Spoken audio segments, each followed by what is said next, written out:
কয়েরের রুচি, প্রাণ কোম্পানি এবং আবুল খায়ের গ্রুপের কুড়মুড়ে চুই ঝালমুড়ি ভোক্তাদের কাছে বেশ পরিচিত খাবার। তবে খাদ্যের মান নিয়ন্ত্রণকারী প্রতিষ্ঠান Bangladesh standards and testing institution বা বিএসটিআই এর বাধ্যতামূলক পণ্যের তালিকায় নেই এসব খাবার। স্বাভাবিকভাবেই তাই প্রশ্ন উঠছে এসব পণ্যের গুণগত মান নিয়ে। 2024 সালের 10 নভেম্বর সর্বশেষ হালনাগাদ অনুযায়ী বিএসটিআই এর বাধ্যতামূলক পণ্যের তালিকায় রয়েছে 299টি পণ্য। এই 299টি পণ্য বাজারজাত করার ক্ষেত্রে নিতে হবে বিএসটিআই এর অনুমোদন। এর বাইরে কোনো পণ্য বাজারে বিক্রির ক্ষেত্রে বিএসটিআই এর অনুমোদনের বাধ্যবাধকতা নেই। বাজারে এমন অনেক জনপ্রিয় পণ্য রয়েছে যেগুলোর বিএসটিআই এর কোনো সনদ নেই। তেমনি একটি জনপ্রিয় পণ্য ঝালমুড়ি। বিএসটিআই এর অনুমোদিত পণ্য তালিকার মধ্যে চানাচুর ও মুড়ি আলাদাভাবে সনদ পেলেও একসাথে প্যাকেটজাত চানাচুর ও মুড়ির নাম নেই। কয়ের, প্রাণ, আবুল খায়ের গ্রুপের মতো দেশের নামী প্রতিষ্ঠান এসব পণ্য বাজারজাত করলেও মান নিরূপণে বিএসটিআই এর আলাদা কোনো উদ্যোগ নেই। এটা আমাদের বিএসটিআই ম্যান্ডেটরি আইটেম না। আমাদের ওয়েবসাইটে আপনি ঢুকলে দেখতে পাবেন আমাদের 299টা বিএসটিআই ম্যান্ডেটরি আইটেম আছে, 299।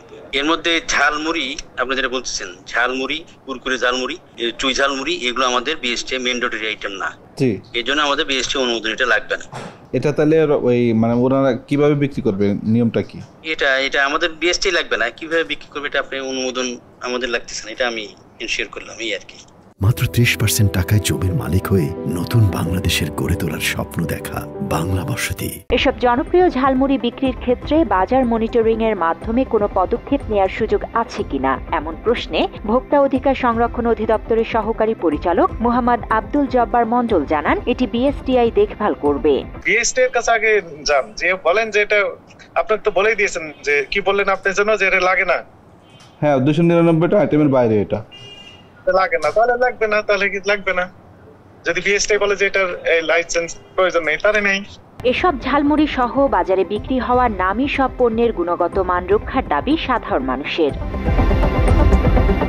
এর আগে নিম্নমানের কারণে সম্প্রতি 47টি পণ্যে কারণ দর্শানোর নোটিশ দিয়েছে বিএসটিআই। নোটিশের জবাব শেষে ওইসব পণ্য পুনরায় পরীক্ষা করা হবে। মান ঠিক থাকলে বাজারে বিক্রির অনুমোদন দেয়া হবে। এর ব্যত্যয় ঘটলে নিবন্ধন বাতিল করা হবে ওইসব পণ্যের। এর প্রেক্ষিতে আমরা স্যাম্পল নিব, স্যাম্পল নিয়ে টেস্ট করে পরবর্তীতে আবার যাচাই করে দেখব যে এটা মানসম্মত কিনা। সেটা বাজার থেকেই আমরা স্যাম্পল নেব, যেহেতু আমরা বাজার থেকে নিয়েছি। বাজার থেকে নেওয়ার পর পরবর্তীতে বিধি মোতাবেক আমরা ব্যবস্থা গ্রহণ করব। যদি ফেল করে তাহলে হয়তো লাইসেন্স বাতিল সহ আমরা ব্যবস্থা নিব। বিএসটিআই এর নিম্নমানের খাবারের তালিকায় রয়েছে প্রমি অ্যাগ্রো ফুডস লিমিটেডের ফ্রুট ড্রিঙ্কস, যেটিকে আমরস নামে চেনে ভোক্তারা। বিএসটিআই জানিয়েছে, প্রমির ফ্রুট ড্রিঙ্কসে বেনজোইক অ্যাসিডের পরিমাণ ঠিক নেই। এছাড়া খাদ্যে গুণগত মান রক্ষা না করার কারণে শোকজ দেয়া হয়েছে প্রাণ কোম্পানিকেও। প্রাণীর ফ্রুট ড্রিঙ্কস প্রমি গ্রানিটেও ঠিক নেই বেনজোইক অ্যাসিডের পরিমাণ। খাদ্যে অনুমোদিত মাত্রার থেকে বেশি পরিমাণ বেনজোইক অ্যাসিড ব্যবহার করলে বেনজিন নামক ক্ষতিকর যৌগ তৈরি হতে পারে, যা খেলে ক্যান্সারে আক্রান্ত হতে পারে মানুষ। জান্নাতুল ফেরদৌস তমা, বাংলা এডিশন।